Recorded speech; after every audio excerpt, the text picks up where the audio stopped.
The silence. It is rarely a sign of peace in this part of the world. In high-stakes geopolitics, silence is usually just the intake of breath before a knockout blow. Right now, looking at the data coming out of Tehran and the movements across the Persian Gulf, I can't help but feel we are standing on the edge of a massive escalation. Is this the calm before the second wave?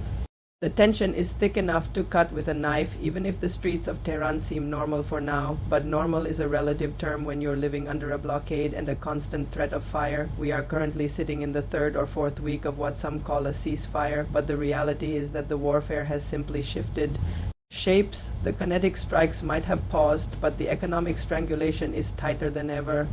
So what is actually happening behind the scenes right now? Why does everyone seem to be holding their breath?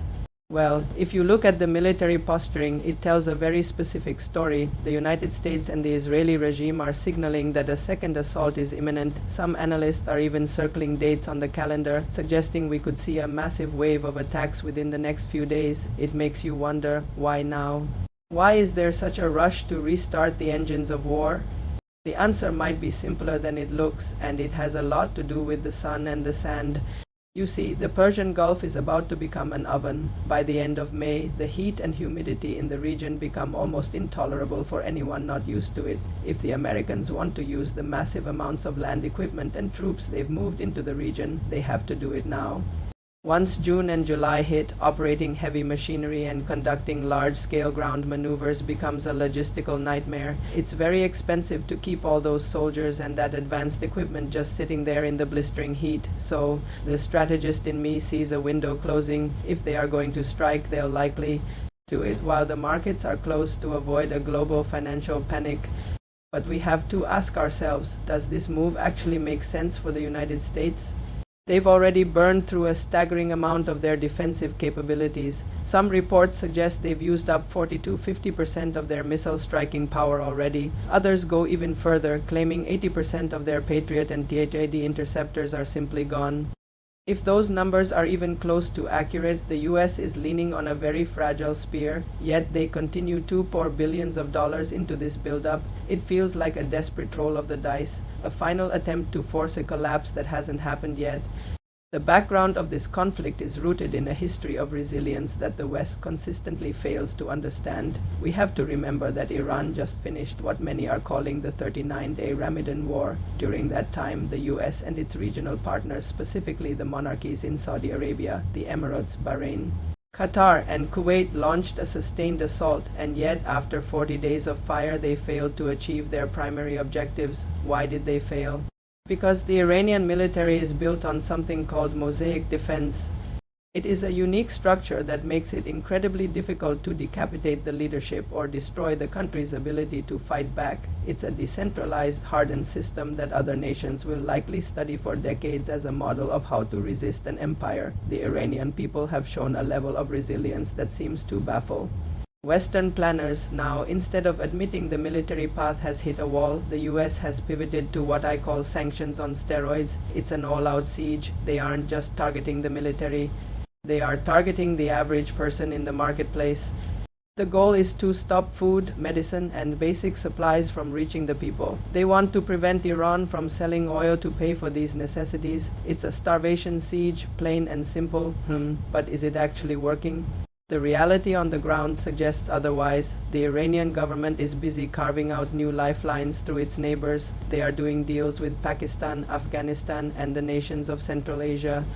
They are linked to China through Turkmenistan and to Russia and Kazakhstan through the Caspian Sea. They have roots through Turkey, Iraq, Armenia, and Azerbaijan. While the US tries to close the front door, Iran is opening a dozen back windows. The US strategy seems to be based on a massive miscalculation of how these trade networks operate in the modern world. You can't easily siege a country that has land borders with so many different powers.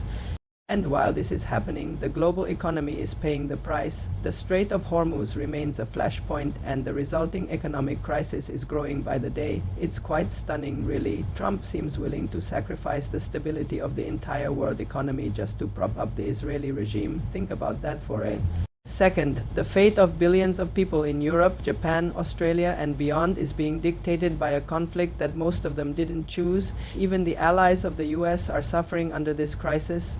So let's talk about the Strait of Hormuz. There's a lot of talk in the mainstream media about a blockade, but that's not really what's happening. Iran hasn't shut the strait down completely. Instead, they've turned it into a selective gate. If you're a friend of Iran, or at least neutral, your ships pass through. We saw a Japanese supertanker go through just the other day. Russian, Chinese, and Iraqi ships are moving as usual. But if you are one of the 5 Arab dictatorships that provided the land, sea, and airspace for the US to attack Iran, well, then you have a problem. Iran is charging these countries tolls or reparations. The logic here is an eye for an eye. These 5 countries helped destroy Iranian infrastructure and cost tens of thousands of lives. So Iran is demanding payment for the damage. It's a sophisticated way of re-establishing deterrence. If the US and its proxies violate a ceasefire, Iran simply stops honoring its side of the bargain. They've made it clear, as long as the US maintains its siege on Iranian ports, Iran will maintain its pressure on the regional proxies. I've been watching how these tolls are being collected. It's a very clever mechanism. They aren't using the US dollar, obviously. They are likely using a mix of currencies with a heavy emphasis on the Chinese yuan. This allows them to bypass the American financial system entirely and use that currency to buy goods on the global market. It's a direct challenge to the dollar's dominance, and it's happening in real time. What's even more interesting is the political fallout among the Gulf states. Take the United Arab Emirates, for example. They recently announced they are leaving OPEC. Why would they do that? It looks like a desperate move to signal they are moving even closer to the US and the Israeli regime, but I think the way leadership is misreading the room. The era they knew, the era of being a hub for dirty money, stolen minerals from Africa, and the billionaire Epstein class, that era is dying. The structure of the region is unraveling. If a new wave of war starts and the US targets Iranian infrastructure, Iran will almost certainly retaliate against the critical infrastructure of these Gulf states. In the middle of the summer heat, without electricity or water, those countries would become uninhabitable. We could see millions of people fleeing toward Oman or Iraq. If that happens, we aren't just looking at a global recession. We are looking at a full-blown economic depression. You have to wonder why these countries continue to let the US use their soil for these attacks. If Saudi Arabia, Kuwait, Bahrain, Qatar, and the way just stood up today and said no more, the war would be over in 2 hours. Without those bases, the US simply doesn't have the logistics to sustain a major conflict in the region. They could do some limited strikes from the Mediterranean or Diego Garcia, sure, but the big war would be impossible. But they don't say no. Why? Maybe they're compromised. Maybe they have too many skeletons in their closets. These are regimes that have tied their survival to the Western Empire for decades.